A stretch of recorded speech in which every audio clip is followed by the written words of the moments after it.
అందరికీ నమస్కారం. శ్రీకృష్ణ తత్వము, లీలలు, పరమార్థంలో రాసలీలల గురించి తెలుసుకుంటున్నాం. ఎప్పుడైతే కృష్ణుడు గోపికలని మీ మీ ఇండ్లకు వెళ్ళిపోండి అని పలికాడో, అప్పుడు గోపికలు కృష్ణుడితో, కృష్ణ నీకోసమే మేము సర్వస్వాన్ని వదిలి వచ్చాము.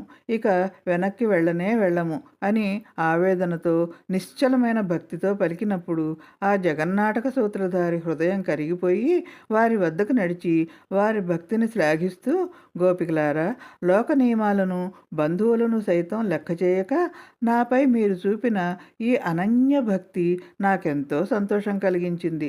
దేవతలకైనా లభించని ఈ అత్యుత్తమమైన ప్రేమను నాకు అందించారు. మీ ఈ భక్తికి బదులుగా నేను మీకు ఏమిచ్చినా తక్కువే. దేవుని ఆయుష్ కాలం ఎంతో అంతకాలం నేను మీకు సేవ చేసినా మీ రుణాన్ని తీర్చుకోలేను. మీ ప్రేమకు మీరే సాటి. మీ రుణానికి మీ భక్తే ప్రతిఫలం. నన్ను మీ ప్రియుడిగా, సర్వస్వంగా భావించి వచ్చిన మీ సంకల్పం వృధా పోదు సుమా! నేను పోనివ్వను కూడా. ఈ శరత్కాల రాత్రి, ఈ వెన్నెల్లో మీ మనోరథాన్ని నేను నెరవేరుస్తాను. రండి, నాతో కలిసి ఆనందంగా రమించండి అంటూ తన 2 చేతులను ముందుకు చాచాడు కృష్ణయ్య. ఆ విధంగా తేజోవంతమైన, పరమ ఆనందానికి ప్రతిరూపమైన, స్వచ్ఛమైన శ్రీకృష్ణునితో పద్మనేత్రులైన కన్యలు అంటే గోపికలు సుఖక్రీడలో పాల్గొనటానికి అనుమతించబడ్డారు. ఆ సంతోషంలో గోపికలు చెప్పలేనంత ఆనందోత్సాహాలతో మనసే అందాల బృందావనం అని పాడుకుంటూ చంద్రుని కిరణములతో దగదగా మెరుస్తున్న యమునా తీర ఇసుక తిన్నెలపై వారి వారి ఉత్తరీయములను అంటే పైన కప్పుకున్న చున్నీలను పరిచి చక్కని ఆసనంలాగా ఏర్పరిచారు. ఆ ఆసనంపై కృష్ణుడు హాయిగా కూర్చున్నాడు. ఇంకా వారికి తీయని కబుర్లు చెబుతూ, వారిని గాఢాలింగనములతో, ముద్దు మురిపాలతో ముంచెత్తుతూ కృష్ణుడు తన యోగమాయను ఆశ్రయించి అక్కడ ఎంతమంది గోపికలున్నారో అంతమంది కృష్ణులుగా ఆవిర్భవించాడు. ఒక గోపిక ఒక కృష్ణుడు, ఒక గోపిక ఒక కృష్ణుడు, ఇలా ఒకళ్ళకొకళ్ళు, ఒకళ్ళ చేతులను ఒకళ్ళు పట్టుకొని వృత్తాకారంలో అద్భుతమైన నృత్యం ప్రారంభించారు.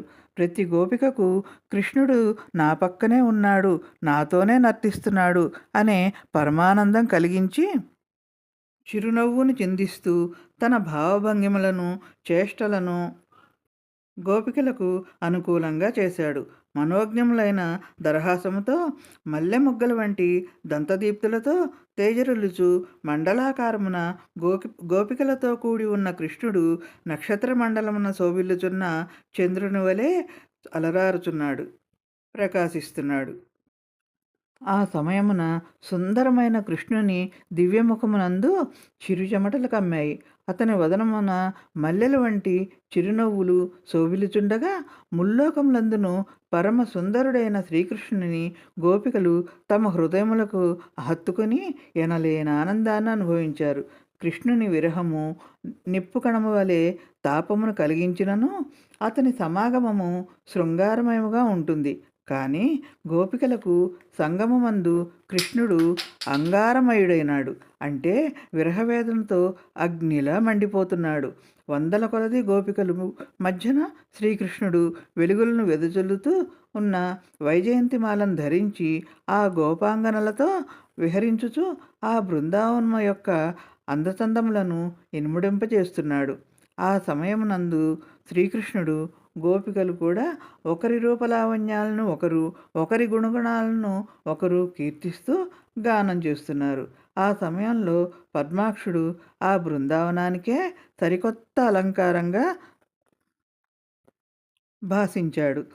పరిమళాలను వెదజల్లుతూ వస్తున్న మందమారుతము హాయిని గొలుపుతుండగా, కృష్ణుడు చేతులను చాచుచూ, కౌగిలించుకొనుచు, చేతులతో చేతులను కలుపుతూ, గోపికల ముంగురులను సవరించుచు, వారి ఊరువులను, వక్షస్థలములను కరములతో స్పృశించుచు, నఖక్షతాలను ఉంచుచూ, మేళములాడుచూ, కందర్పుని గర్వం అణుస్తూ, మధురమైన అధరామృతాన్ని అందిస్తూ, గోపికలను కరుణతో కామకేళిలో కరిగిస్తూ, సరసాలాపములు, చల్లని చూపులు మొదలగు చేష్టలతో ఆ తరుణీమణులను ఆనందింపచేస్తున్నాడు.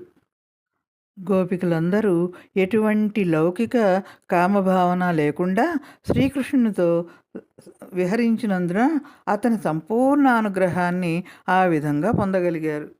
శ్రీకృష్ణుడు రాసక్రీడలో వారందరినీ పరవశింపజేస్తుండగా వారంతా ఆ ప్రణయలీలను ఆస్వాదించారు. తనివి తీరా సుఖానందాన్ని పొందారు. వారి వారి మనోరథములన్నీ ఈడేరాయి. ఎవరికినీ చిక్కక ఈశ్వరుడై ఎదుటివారిని చిక్కుల్లో పెట్టిన మాయలవాడికి చిక్కి గోపికలందరూ కృతార్థులైనారు. ఆకాశం నుండి దేవతలు సైతం పూలవాన కురిపిస్తూ ఆ దివ్య వైభవాన్ని చూసి పరవశించిపోయారు. ఆ విధంగా రమించిన గోపికలు కృష్ణుని సమాగమమున ఆనందపరవశులై తామనుభవించిన భాగ్య సంపదను తలుచుకొని మనసుల్లో గర్వపడటం మొదలుపెట్టారు. ఆహా!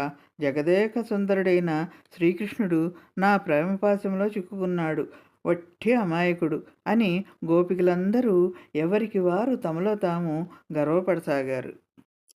ఇంకా ఈ లోకంలోని స్త్రీలలో తామే గొప్పవారమని, భాగ్యశీలురమని, ఇంతటి అదృష్టం మరెవరికీ దక్కలేదని గర్వించారు. అప్పుడు కృష్ణుడు గోపికల సౌభాగ్యమదమును దురభిమానమును గమనించి వారి పట్ల నిర్హేతుక కరుణను చూపటానికి, వారి మిథ్యాగర్వాన్ని త్రుంచటానికి మరియు వారి గర్వమును అణిచివేయుట ద్వారా వారిని ముందు ఆందోళనపరిచిన అనుగ్రహించుటకై అక్కడి నుండి అంతర్ధానమయ్యాడు. ఇక గోపికలు అకస్మాత్తుగా తమ మధ్య నుండి కృష్ణుడి అదృశ్యమవటంతో కృష్ణుడిని వెతకటం మొదలుపెట్టారు.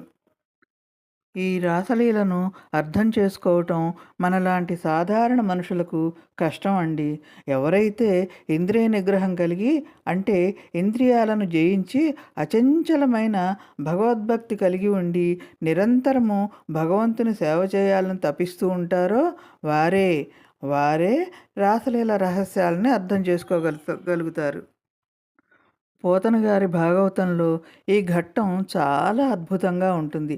గోపికలు పిచ్చి పట్టిన వారిలా కనపడ్డ చెట్టునల్లా కౌగిలించుకుంటూ పువ్వులను బతిమాలుతూ అడిగే ఈ తీరు వారి అనన్య భక్తికి నిదర్శనం.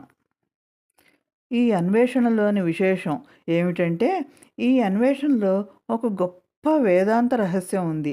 కృష్ణుడు మాయమయ్యాక గోపికలకు అంతటా కృష్ణుడే కనిపిస్తాడు.